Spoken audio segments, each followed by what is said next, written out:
Saat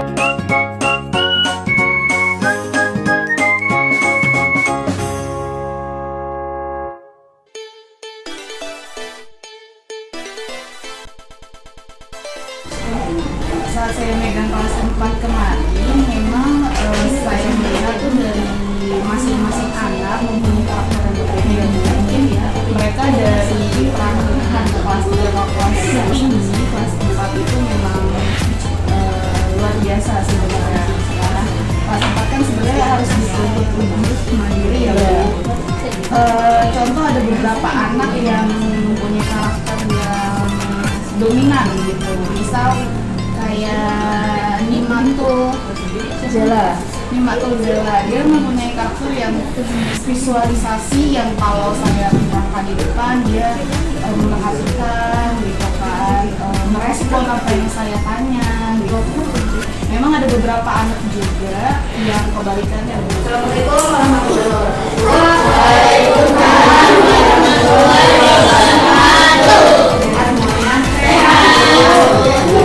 Hari ini untuk Bapak, ayo akan mengetahui gaya belajar kalian bagaimana kalian tahu dari ratu seperti apa?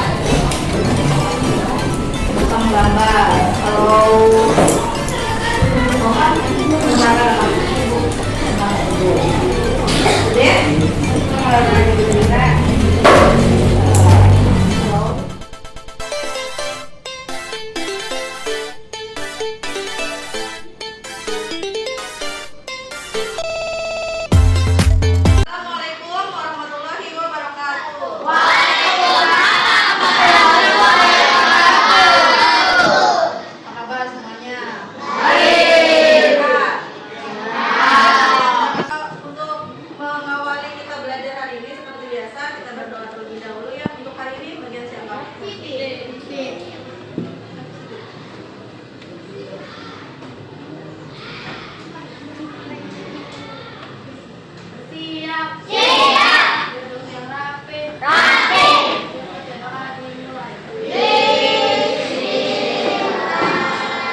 Assalamualaikum warahmatullahi wabarakatuh.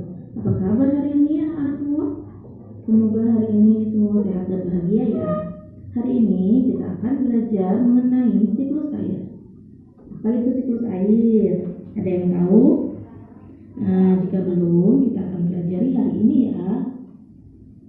Sekarang bisa dilihat, apa ya ini?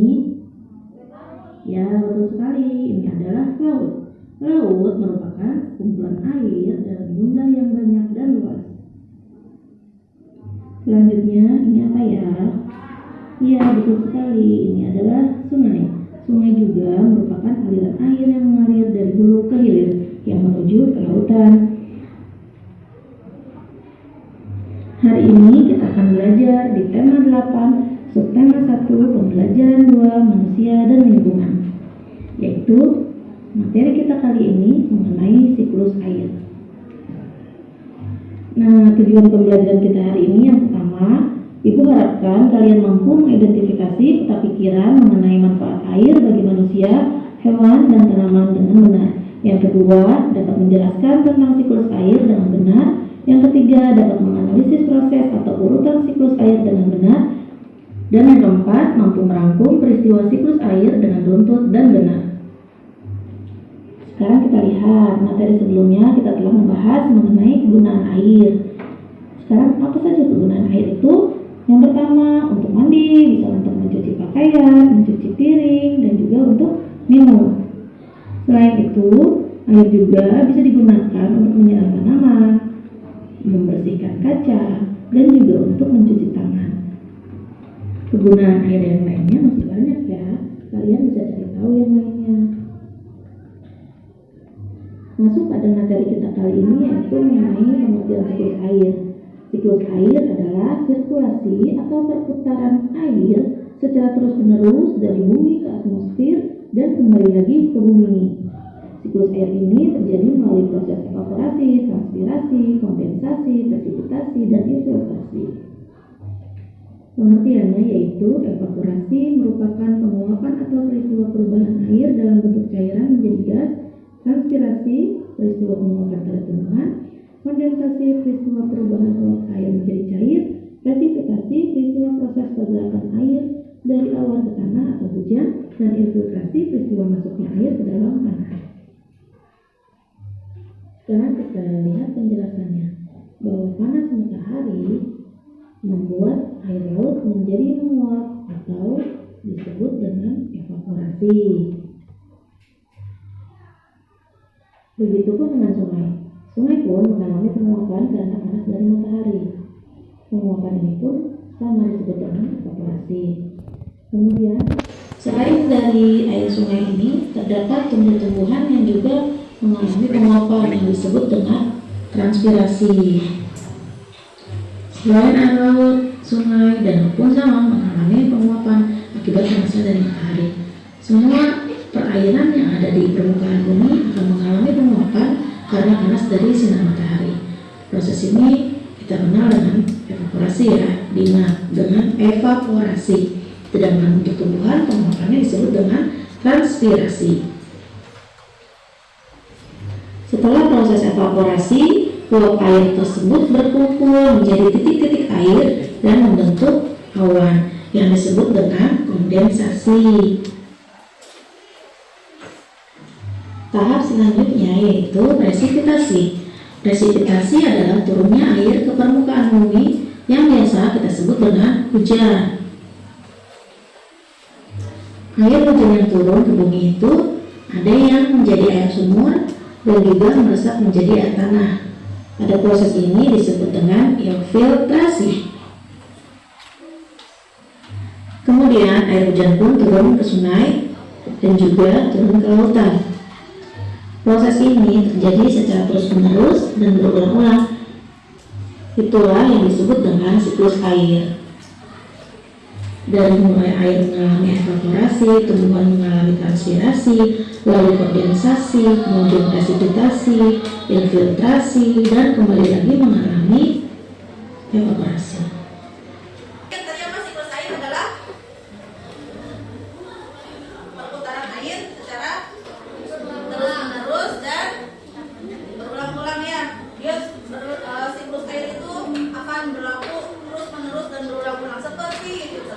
Kita lanjut lagi ya. Untuk selanjutnya dari materi yang sudah dipelajari dari video, sekarang Ibu minta kalian membagi kelompok seperti biasa yang sudah dibagikan. Sekarang ini perhatikan dulu, jaga. Menghadap sini, siapa namanya Hendra? Hendra, menghadap sini dulu. Ya.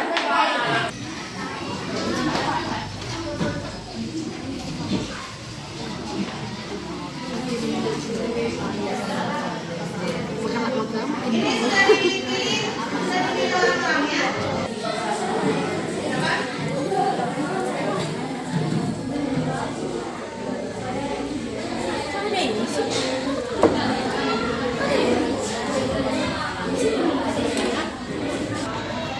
Ya, apa namanya?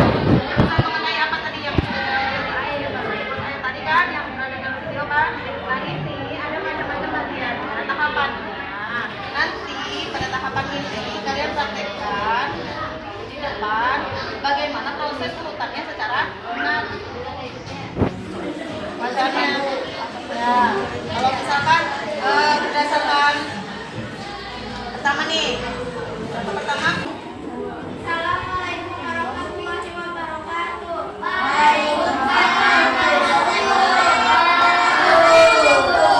Kami dari kelompok 2.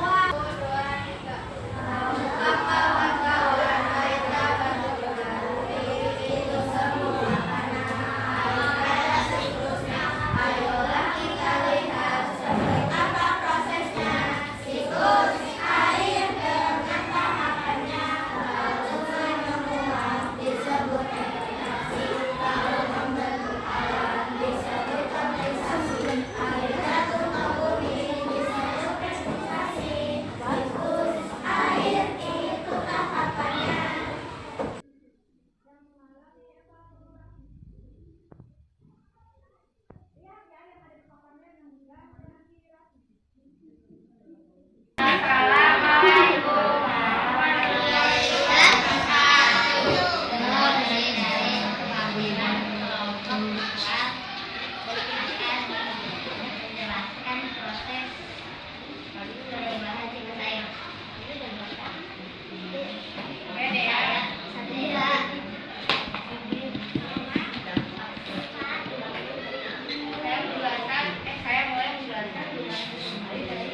Perhatikan yang main ya. Panas matahari yang membuat air baru menguap dan disebut evaporasi.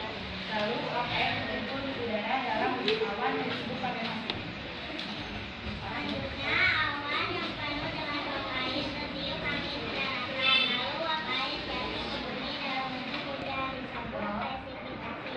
Air akan berusaha kembali ke laut, sebagian besar di tanah, akar pohon dan daratan bagian lainnya di bumi disebut infiltrasi. Apakah ada yang mau bertanya teman-teman? Silakan. Oh, ada pertanyaan. Apa hidup air bisa berubah? Terima kasih pertanyaannya, jawabannya bisa karena ulah manusia. Membuang sampah ke sungai, menebang pohon, cara berlebihan. Lagi? Gimana, Din? Harus tanya dulu temennya. Gimana? Jawabannya, Adit tanya dulu gimana Dit jawabannya gitu. Tanya, udah bagaimana udah masa dulu jawabannya gimana udah puas kalau belum? Sudah Dit? Sudah. Boleh. Wassalamualaikum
sumber daya alam yang dapat diperbarui karena air mengalami siklus secara terus-menerus.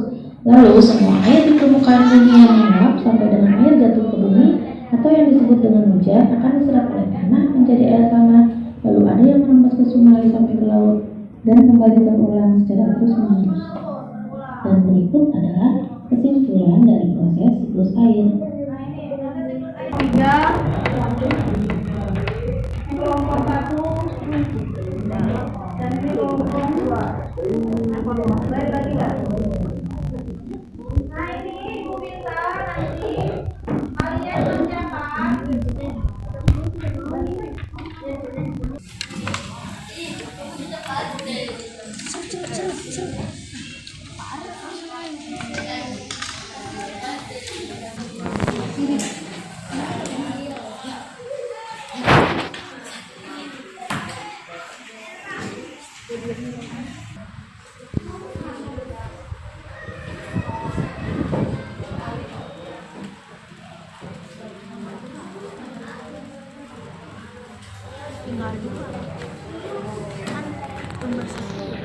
Coba mau isi lembar halaman barisan, nanti akan lebih lanjut lagi. Untuk bagian kita